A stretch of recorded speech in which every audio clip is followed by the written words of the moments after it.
Olá, caro cursista, quero cumprimentar a você com a preciosa paz do Senhor. Bem-vindo aí à nossa terceira videoaula do nosso curso de interpretação bíblica, aqui totalmente online, né? Totalmente à distância. E é um prazer estar aqui com você em mais uma das nossas videoaulas. Eu quero aproveitar aqui para convidar você a se cadastrar em nosso site, o site Teologia e Discernimento. Aproveito também para convidar você a que se inscreva aqui no nosso canal, onde eu tenho postado as videoaulas do canal Repensando o Meu Cristianismo.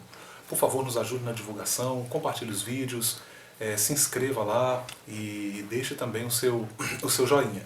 É claro que os vídeos do curso eu possivelmente vou disponibilizar um ou dois como demonstração, mas a maioria dos vídeos são privados, né? Somente os alunos que estão matriculados no curso que têm acesso a esse conteúdo. Mas o canal tem vários outros vídeos lá e eu tenho me esforçado para trazer reflexões bíblicas, teológicas que possam contribuir com a vida da igreja, com a vida da sociedade, com a sua vida. Eu peço a você que nos ajude a divulgar. Nós estamos no nosso curso de interpretação bíblica, hermenêutica, EAD, e passamos aí pela nossa primeira aula, onde tivemos uma introdução à hermenêutica. Depois falamos sobre a importância da correta interpretação bíblica e nós vamos agora gastar, ou melhor, não gastar, mas investir duas videoaulas para falar sobre os gêneros literários presentes no texto bíblico. Esse é um assunto também muito importante para a gente abordar, né? Essa é a nossa aula 3 e nós estamos aí falando sobre gêneros literários presentes no texto bíblico. Afinal de contas, o que são gêneros literários? A gente precisa começar definindo aí o que são os gêneros, e eu pretendo fazer isso. Mas antes, eu já sinalizei para vocês que eu vou estar aqui sempre indicando para vocês literatura. Vocês estão vendo aí um livro que é um colosso da hermenêutica, a Espiral Hermenêutica, uma nova abordagem à interpretação bíblica. Você pode ver aí é uma obra bem densa, publicado pela Vida Nova. O autor é o Grant Osborne. E por falar em gêneros literários, diga-se de passagem, ele aborda esse assunto, inclusive, deixa eu ver aqui, a partir do exatamente, a partir do 6º capítulo, tá? Ou a parte 2 da obra. Ele começa falando aí da lei, depois ele fala de narrativa, e é uma obra bem desenvolvida, bem desdobrada. O livro, ele tem aí, contando, né, as páginas de referências, de bibliografia, são mais de 700 páginas. É uma obra bem densa. No total contando tudo aqui, 766 páginas, tá? Então quero recomendar para vocês esse livro. É uma excelente literatura sobre hermenêutica bíblica, uma obra muito recomendada na academia, inclusive, diga-se de passagem, tá? Muito usada, essa obra do Grant Osborne. Então eu quero recomendar para vocês aí que vocês adquiram, até pelo fato de ser uma obra também contextualizada, atual. A gente tem os clássicos da hermenêutica, né? Nós temos lá a obra do Berkoff, que eu recomendei para vocês, e outras mais, mas essa é uma obra atual, uma obra contextualizada e que está abordando a hermenêutica e várias questões fundamentais para que se entenda a hermenêutica, ok? Para que se entenda a ciência e arte da interpretação bíblica. Muito bem, então vamos falar um pouquinho sobre os gêneros literários presentes na Bíblia. E nós temos na Bíblia diversos gêneros, ok? Nós temos evangelhos, nós temos epístolas, profecia, parábolas, apocalipse, nós temos salmos, nós temos as narrativas, tanto no Antigo como no Novo Testamento. A gente pode falar do gênero narrativa, mas lembrando que nós temos no Antigo e no Novo Testamento. Tá? Isso não é... A gente fala narrativa, a gente pensa logo os livros históricos do Antigo Testamento. Mas saiba que nós temos também no Novo Testamento a presença desse gênero.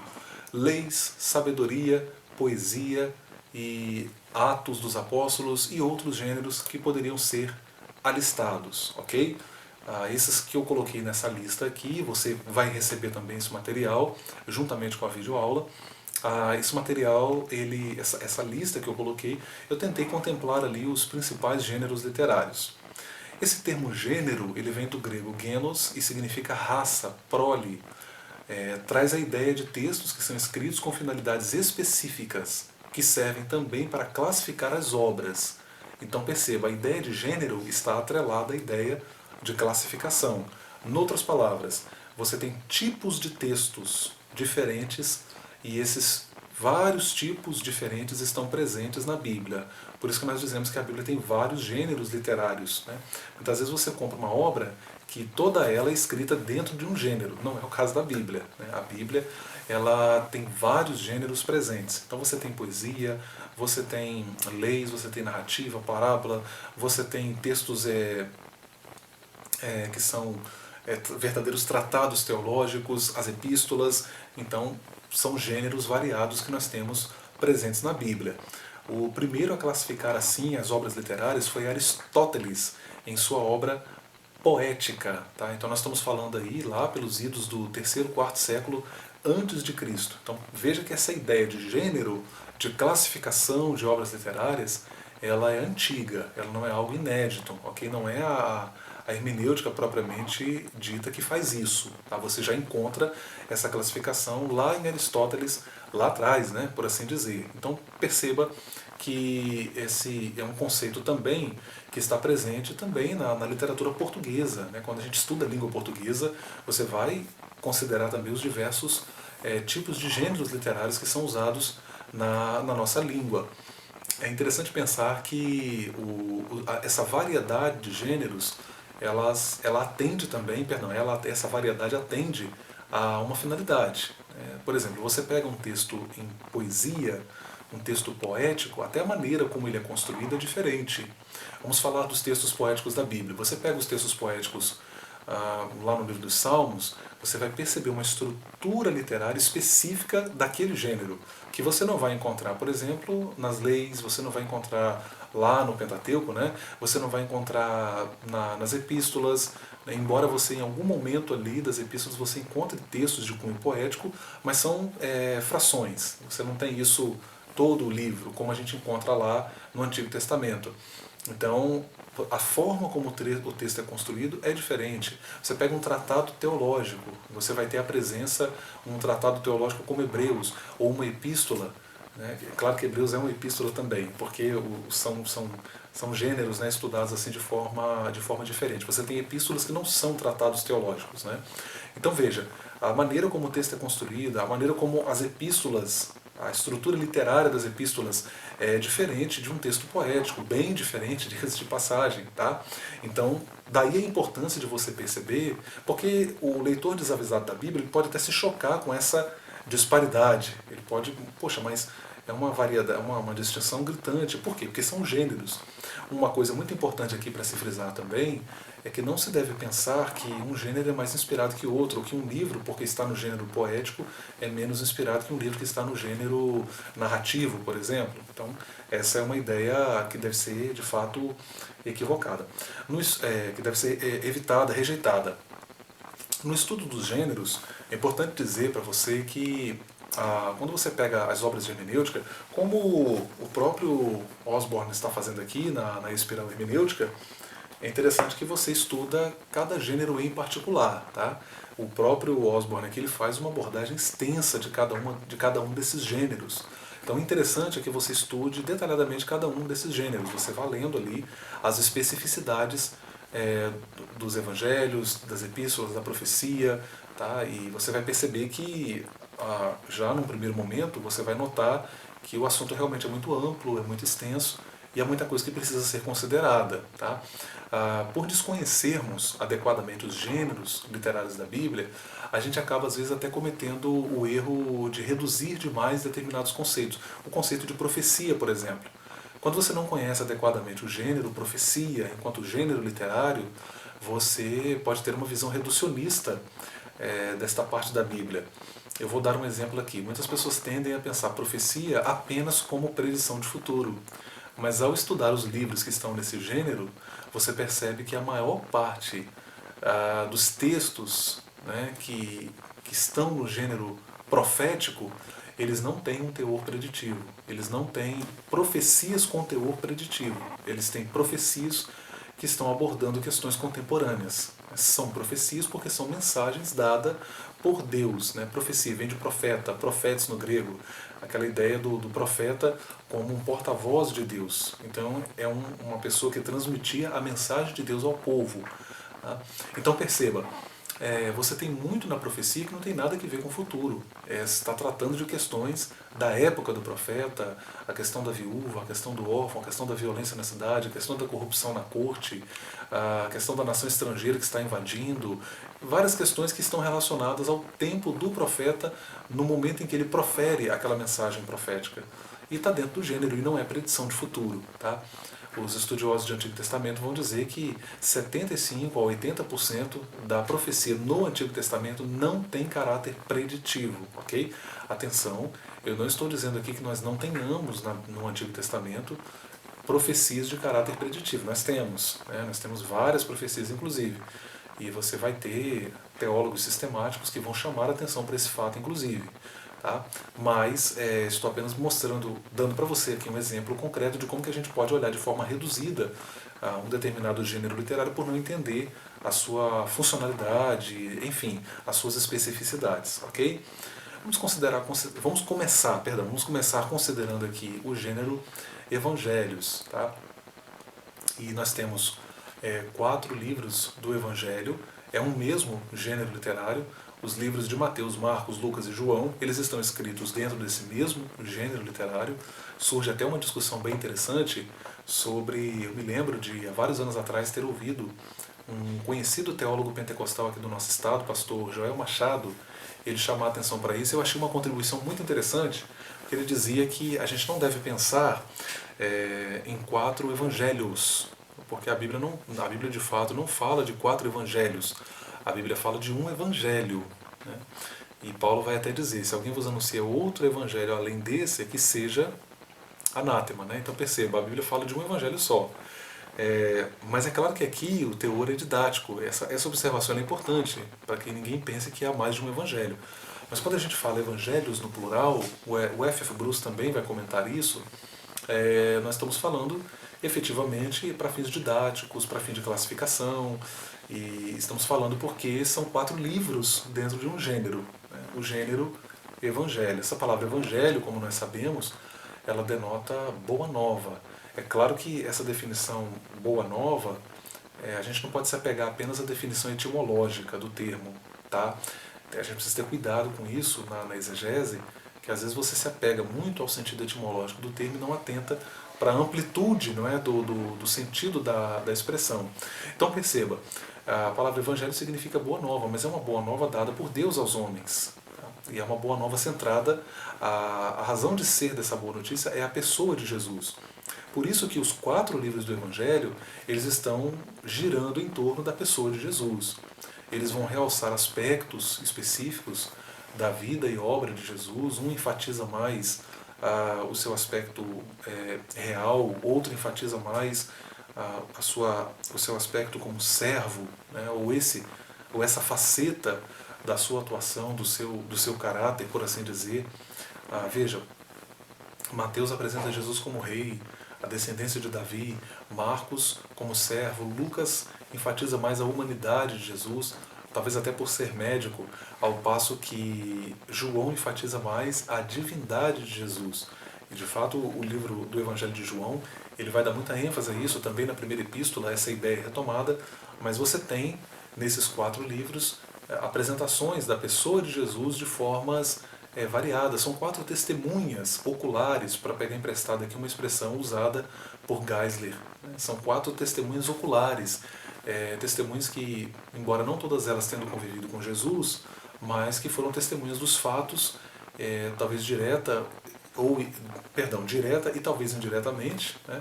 Nós temos o caso de Mateus e João, que foram discípulos de Jesus. Temos o caso de Lucas, que não teve contato direto com Jesus, ao que parece, mas conviveu muito com Paulo, né? Foi então uma testemunha, podemos dizer assim, indireta, né? No que tange ao ministério de Jesus. E também Marcos, que alguns acreditam que o Marcos que escreve o Evangelho seria até aquele Marcos lá que Jesus manda tirar a roupa e ele sai correndo nu. Tem aquela passagem até engraçada do presente ali nos livros do Evangelho, e que seria o João Marcos também, que teria voltado atrás, lá na viagem missionária. Então existe essa associação. Não se sabe até que ponto isso é verídico, mas o fato é que, em geral, quanto à autoria de Marcos, se aceita João Marcos como sendo o seu autor, né? De fato aquele que havia voltado. Agora, com relação a ser aquela pessoa que Jesus manda tirar a roupa e ele sai correndo, a gente não sabe exatamente se é, isso de fato não tem como confirmar isso com total precisão. Mas então perceba, ele não foi uma pessoa que conviveu diretamente com Jesus, mas também esteve próximo dos apóstolos. Ao que parece, ele recebeu uma influência muito forte de Pedro, e há quem acredite, inclusive, que o relato dele, em grande medida, ele tem uma dívida com Pedro. Pedro teria sido alguém que influenciou muito Marcos na produção do seu evangelho. Então você tem como característica desses livros a descrição, a narração da vida e do ministério de Jesus. Essa é uma marca dos evangelhos, né? Depois, até chamar a atenção para um ponto aqui importante, que você vai encontrar aparentes discrepâncias nesses 4 livros, né? É importante a gente ter cuidado com isso, porque muitos já se precipitam em dizer, não, é erro da Bíblia.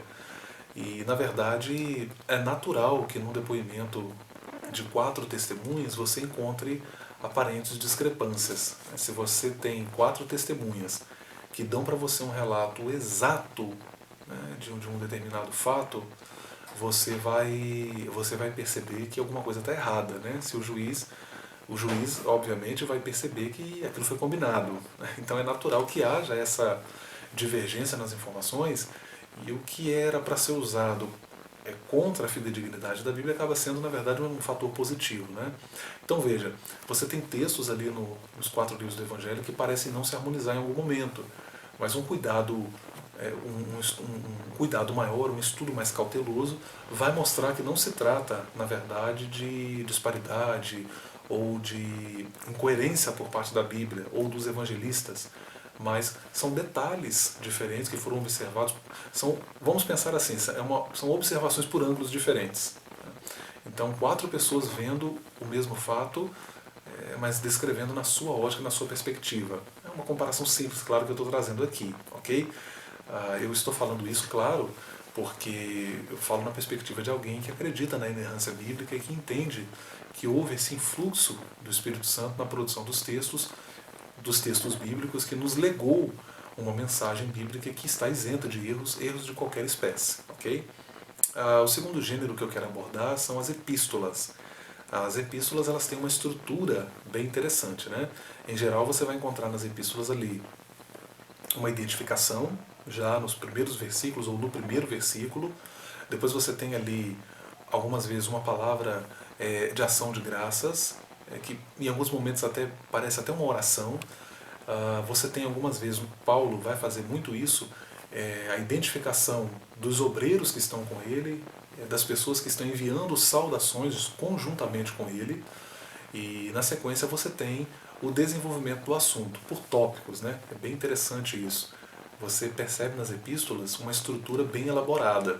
Após esse desenvolvimento, após esses tópicos, você tem ali uma conclusão. Às vezes acontece do autor abrir um parêntese. Ele abre um parêntese, faz aquele comentário e retoma o raciocínio anterior. Isso acontece. A epístola de Tiago, por exemplo, ela é bem interessante, porque Tiago parece fazer isso. A epístola de Tiago, ela parece uma série de sermões que foram ajuntados, e você tem comentaristas bíblicos que chegam a dizer que uma parte às vezes nada tem que ver com a outra, porque parece que Tiago muda assim abruptamente de assunto, né? A impressão que você tem é que esses textos foram reunidos para formar a epístola de Tiago. Inclusive alguém cogitou até que seriam homilias de Tiago que foram reunidas. Tá? É claro que isso é questionável, isso pode ser discutido. Há quem defenda, claro, a posição ortodoxa coloca Tiago como o autor da epístola, e haveria sim uma explicação para essa mudança abrupta de assunto, como você encontra ali na epístola de Tiago. Mas em geral ela está seguindo o padrão de outras epístolas, né? De haver esse desenvolvimento, essa progressão. Mas é interessante que em dados momentos ele parece retomar um assunto que ele começa lá atrás.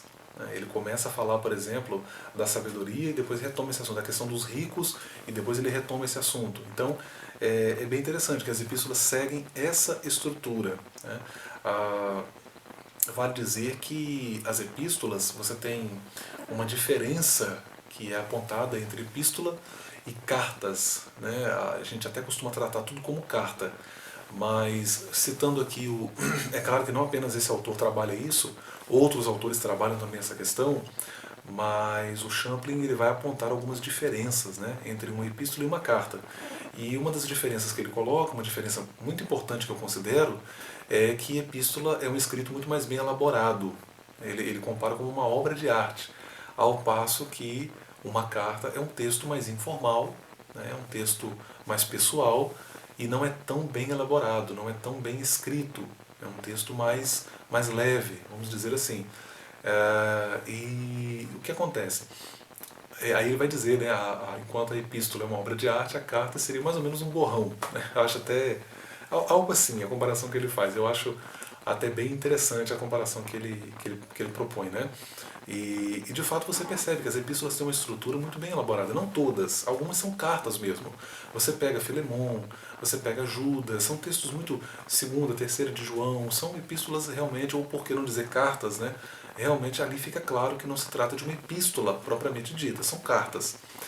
Porque as epístolas elas têm uma estrutura muito bem elaborada, muito bem desenvolvida, e algumas são verdadeiros tratados teológicos. Essas 21 epístolas que compõem o Novo Testamento, repare que a maior parte do Novo Testamento é composta de epístolas. Veja que essa seção ela é chamada por alguns estudiosos de doutrina, seção doutrinária ou seção epistolar, como queira. Por que essa associação com doutrina? Porque ali você tem agora a doutrina sendo ensinada às igrejas. A gente tem ali a educação à distância em seu embrião, né? Está começando ali, porque os apóstolos não podiam mais estar presentes nas igrejas, então eles começam então a enviar essas epístolas para instruir os irmãos nessas igrejas. Veja que uma característica também muito interessante das epístolas é que elas não eram direcionadas exclusivamente para aquele destinatário. Exemplo, a epístola aos Colossenses. Quando Paulo escreve aos Colossenses, ele diz assim, que esta epístola seja também lida para os de Laodiceia. Então você vê que a intenção é que esse texto fosse realmente instrutivo para a igreja. Havia essa preocupação, né? Que o texto fosse direcionado também para outras igrejas e não apenas para uma comunidade local específica. E que pese o fato também de que você tem comentaristas bíblicos que vão citar o caso lá da Galácia, né? Epístola aos Gálatas. Veja, isso é muito lato, porque a Galácia era uma região ampla. Né? Corinto era uma grande cidade ali no Peloponeso, então a gente pensa com a nossa mente de século XXI, né? de evangélicos brasileiros, aquela igreja local, com CNPJ, né? com endereço e tal, mas a gente sabe que não é assim que funcionava, ou que funcionavam as igrejas do primeiro século. Pode ser que Paulo estivesse escrevendo ali a um grupo de cristãos espalhados numa região muito grande, né? E por que não considerar aqui a possibilidade de que fossem diversas comunidades locais sob um mesmo título, né? Quando a gente fala Gálatas, pode ser que ali Paulo estivesse escrevendo a várias igrejas da Galácia e não apenas a uma igreja local específica. Então a gente precisa ter esse cuidado também, tá? Para não entender de maneira equivocada essa questão. É aquilo que eu falei no início, né? A gente acaba tendo uma visão muito reducionista do gênero. Um outro gênero muito importante na Bíblia é o gênero da profecia. Você tem também profecia não apenas nos livros proféticos, tá, do Antigo Testamento, você vai encontrar profecia em livros do Novo Testamento, inclusive, esse gênero, né, que está presente ali. Em geral, ele é caracterizado pela comunicação de Deus com o profeta ou com o vidente. E você vai encontrar, por exemplo, textos proféticos em Mateus, o clássico texto ali do sermão profético, Mateus 24, também o capítulo 25. Esse sermão profético se repete em Marcos 13 e Lucas 21. Você vai encontrar profecias em outros textos do Antigo Testamento também. É claro que livros dentro desse gênero são 17 no Antigo Testamento, né, que estão dentro desse gênero profecia. Reitero mais uma vez, nem sempre a profecia ela tem um teor preditivo. Muitas vezes Deus estava tratando de questões da época do profeta e do povo que o ouvia. Ok? É importante dizer que o profeta, ele não é. A gente não pode pensar no profeta como um carteiro. Tá? Essa é uma ideia muito errada em relação ao profeta. Você com certeza já recebeu em mãos de um carteiro uma correspondência na sua casa, né? E o carteiro ele está ali, entrega para você a correspondência, vai embora e ele não tem qualquer relação com aquela mensagem, com aquele item que ele entregou para você ali. Na profecia, no gênero literário da profecia, você percebe claramente a presença das emoções do profeta. O profeta tem uma relação estreita com aquilo que ele está comunicando, que não é dele, não nasce dele. É Deus que dá aquilo para ele, aquela mensagem para ele. Aquela mensagem vem do alto, aquela mensagem vem de um lugar distante. Mas Deus se faz conhecido a esse profeta, muitas vezes por meio de visões, por meio de vozes, por meio de seres angelicais. Veio a minha palavra do Senhor. Essa é uma relação muito intensa entre Deus e o homem. E o profeta não é indiferente a isso. Por vezes o profeta se via extasiado ante essa revelação de Deus a ele. E ele, ao transmitir esta mensagem, ele coloca também a sua alma, as suas emoções. O profeta, de alguma forma, ele funcionava como uma espécie de duplicata de Deus, numa versão humana. Eu estou falando aqui, tentando improvisar para descrever isso, porque é algo muito profundo realmente. E é tão verdade isso que em alguns momentos o profeta ele vai se tornar uma mensagem viva, né, uma demonstração viva. Nós temos isso várias vezes no Antigo Testamento. Você vai ter o caso de Jeremias com o cinto de couro. Você vai ter o caso do profeta Isaías, lá no capítulo 20. A Bíblia diz que ele andou nu e descalço para tipificar, para simbolizar o que iria acontecer a povos aos quais ele estava dirigindo uma profecia. Você tem o caso de Oséias, esse eu acho que é o caso mais emblemático. O profeta Oséias, dura missão ele teve de enfrentar, né? Vai, toma uma mulher de prostituições, ou vai, toma uma mulher e adultera. Então, perceba, vai, toma uma mulher adúltera, né? Eu estou aqui falando igual o caso do pastor que teve aqui no estado do Espírito Santo, que eu falei disso esses dias e acabei reproduzindo aqui sem querer, peço desculpa. O texto não diz isso, tá, gente? Por favor. Vai, toma uma mulher adúltera, né? Aí o pastor aqui no estado leu, o repórter está com ele ali, esse vídeo você encontra no YouTube, né? E até recomendo que você veja, inclusive, sobre a importância de se ler corretamente o texto bíblico, né? Ele pega, lê a passagem e ele ignora o acento agudo que tem na passagem, né? E ele entendeu, vai, toma uma mulher e adultera. E ele usou isso como pretexto para legitimar a condição de adultério na qual ele mesmo se encontrava, né? Ele havia se envolvido com uma mulher de um membro da igreja que ele pastoreia, e ele chega a dizer para o repórter, né, eu quero que alguém me prove na Bíblia que um homem não pode ter mais de uma mulher. E aí ele usa esse texto de Oséias, e o repórter diz para ele assim, olha, mas tem um acento agudo aí. Ele ficou assim, sem palavras, né? Realmente foi uma coisa bem complicada. A impressão que a gente tem, na verdade, é que ele está procurando usar a Bíblia para legitimar o seu erro, o seu pecado, né? Então veja, Deus manda Oséias ir lá tomar uma mulher de, algumas traduções trazem, né, de prostituições.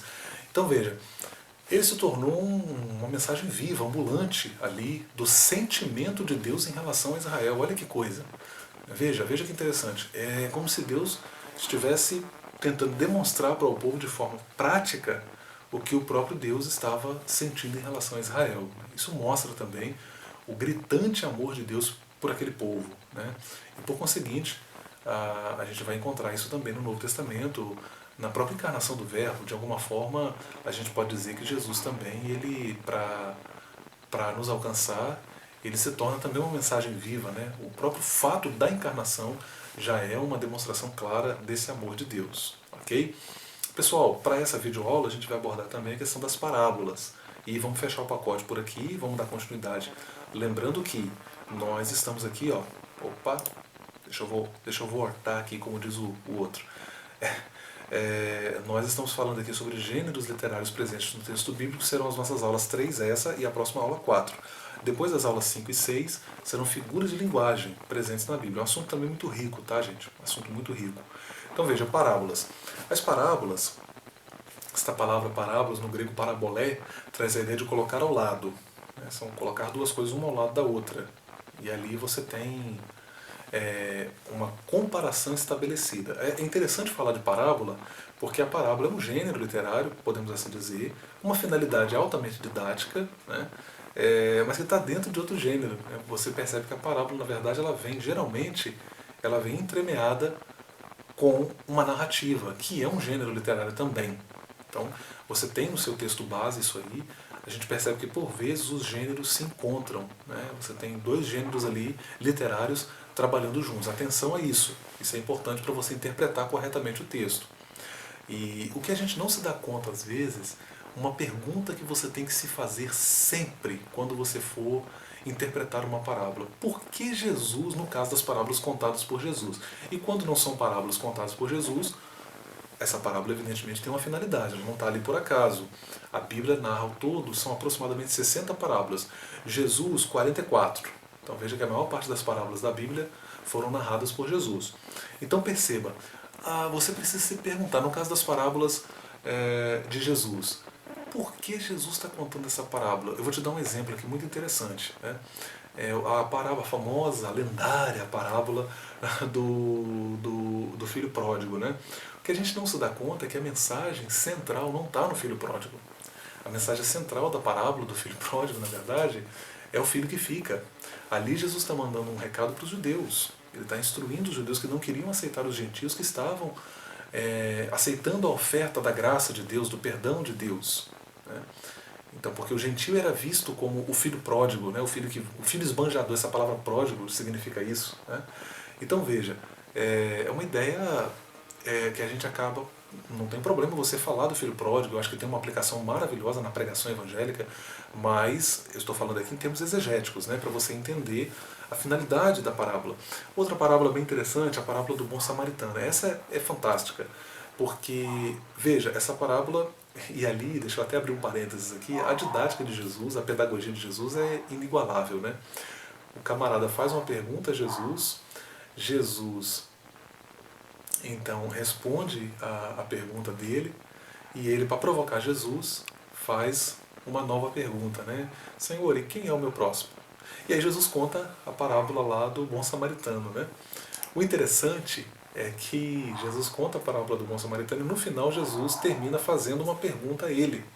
E ele leva aquele camarada que fez a própria pessoa que fez a pergunta no início, a que ele próprio responda a pergunta que ele mesmo fez. Então assim, é realmente interessantíssimo. Jesus ele é inigualável nesse aspecto, em seu ensino, em sua didática, em sua pedagogia. Né? A pedagogia do mestre é incomparável. Então veja, mas qual é a finalidade da parábola, como eu ia dizendo anteriormente? A parábola do bom samaritano ali, Jesus está mostrando para nós, a gente foca muito no bom samaritano, né, que vai lá, que a gente foca muito na ação dele, no sentido de cuidar do ferido. Mas o que a gente não presta atenção é que a parábola é contada para responder uma pergunta. Qual é a pergunta? Quem é o meu próximo? Então veja, quem é o meu próximo? O meu próximo não é aquele que está próximo de mim. É chocante isso. O meu próximo é aquele de quem eu me aproximo. E quando eu falo isso, eu percebo o quanto nós hoje, igreja brasileira, estamos distantes do Evangelho. Muito distantes do Evangelho. Porque esse é o Evangelho de Jesus. O Evangelho não é... As pessoas próximas a mim não são aquelas pessoas que fazem parte do meu círculo. O meu próximo é aquele de quem eu me aproximo. Eu vou ao encontro dele. Eu faço que ele seja o meu próximo. Porque o judeu está caído lá. Está desacordado. O samaritano vai ao encontro dele. Essa é a mensagem da parábola. A gente não percebe isso. É isso que Jesus está ensinando. É isso que Jesus está dizendo para aquele camarada que veio cheio de religiosidade, que veio de uma bagagem, né? E ele já veio achando que sabia a resposta. E aí ele é confrontado por esta revelação extraordinária do Mestre. Então perceba, isso é parábola, né? Isso é parábola, realmente extraordinário. Tem algumas obras publicadas que versam sobre isso. Tem uma obra publicada, Todas as Parábolas da Bíblia. Tem a editora, se eu não estou enganado, esse livro é publicado pela editora Vida. Acho que a CPAD também publicou uma obra voltada nessa direção. E claro, livros de hermenêutica, inclusive a obra do Osborne, que eu recomendei para vocês aqui nessa videoaula. Ok? Então, ao fazer o estudo de uma parábola, para finalizar aqui essa nossa videoaula, um outro ponto muito importante que você precisa considerar, para o qual você precisa atentar. Você precisa identificar os personagens centrais, você precisa identificar os personagens periféricos e, como já disse, a mensagem central. Né? Quais são os elementos que estão presentes na parábola. Quem é o personagem principal, em torno do qual gira a parábola e que ensino essa parábola pretende comunicar. Porque as parábolas, em geral, elas estão comunicando algo, elas estão ensinando algo. Elas têm por finalidade comunicar algum ensino, algum preceito que está presente ali, ok? Meu querido, que Deus abençoe você, foi um prazer ter estado aqui em mais uma videoaula. Vamos que vamos, são 13 ao todo. Eu já disse alguma vez aqui, eu já disse uma vez aqui em um dos nossos vídeos, e reitero, assista novamente, absorva o máximo possível desses materiais. Você investiu nesse curso, aproveite, guarde aí no seu acervo pessoal. Eu não vou tirar o seu e-mail lá da autorização para você ter acesso às videoaulas. Você poderá assistir e rever quantas vezes quiser. A ideia é que você aproveite ao máximo esse material. A minha proposta, inclusive, depois desse curso, é trazer também um curso voltado à pregação, também totalmente à distância, uma vez que eu gosto de trabalhar a hermenêutica antes da homilética, né? Eu penso que a hermenêutica é o preparatório para a homilética. Primeiro a interpretação, depois a exposição, ok? Então que Deus abençoe sua vida. Mais uma vez, se inscreva aí no nosso canal, Repensando o Meu Cristianismo, compartilhe com seus amigos, nos ajude a divulgar essa ideia. Nós temos aqui o curso que é pago, mas eu tenho também muito conteúdo gratuito na internet, também no nosso site, Teologia e Discernimento. Lembrando que no site, quando você cadastra o seu e-mail, toda atualização vai diretamente para o seu e-mail, você é notificado automaticamente. Assim como aqui no YouTube, né? Quando você clica aí no sinalzinho, naquele sininho, quando eu posto o vídeo, você é notificado no seu e-mail, tá bom? Deus abençoe sua vida, um forte abraço, nos encontramos aí na videoaula 4.